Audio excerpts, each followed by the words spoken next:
സാധ്യമേ, എല്ലാം സാധ്യമേ എൻ യേശു എൻ കൂടെയുള്ളതാൽ.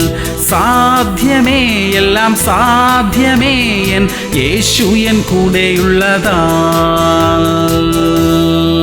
ആവർത്തനം 28:13. നിന്റെ ദൈവമായ യഹോവയുടെ കൽപ്പനകൾ കേട്ട് പ്രമാണിച്ചു നടന്നാൽ യഹോവ നിന്നെ വാലല്ല തലയാക്കും, നീ ഉയർച്ച തന്നെ പ്രാപിക്കും. പ്രിയമുള്ളവരെ, ദൈവമക്കൾ ഉയർച്ച തന്നെ പ്രാപിക്കണം. ദോഷകരമായി ഒന്നും അവരുടെ ജീവിതത്തിൽ സംഭവിക്കാൻ പാടില്ല. അതാണ് ദൈവം ആഗ്രഹിക്കുന്നതും. അതിനുള്ള വ്യവസ്ഥ നാം ദൈവ കൽപ്പന കേട്ട് അനുസരിച്ച് നടക്കണം എന്നുള്ളതാണ്. വലിയ സുരക്ഷയും കരുതലും ഉയർച്ചയും ദൈവം നമുക്കായി വാഗ്ദത്തം ചെയ്തിരിക്കുന്നു. അതൊന്നും നമുക്ക് നഷ്ടമാകാതിരിക്കട്ടെ. പ്രാർത്ഥിക്കാം. സ്വർഗീയ പിതാവേ, തിരുവചനം പൂർണ്ണ മനസ്സോടെ അനുസരിച്ച് ജീവിക്കാൻ സഹായിക്കണമേ. ഞങ്ങൾക്ക് ലഭിക്കേണ്ടതായ ഉയർച്ചയും അനുഗ്രഹങ്ങളുമെല്ലാം ഞങ്ങൾക്ക് തന്നെ ലഭിക്കാൻ ഇടയാക്കണമേ അപ്പാ. യേശു ക്രിസ്തുവിന്റെ നാമത്തിൽ തന്നെ. ആമേൻ, ആമേൻ, ആമേൻ.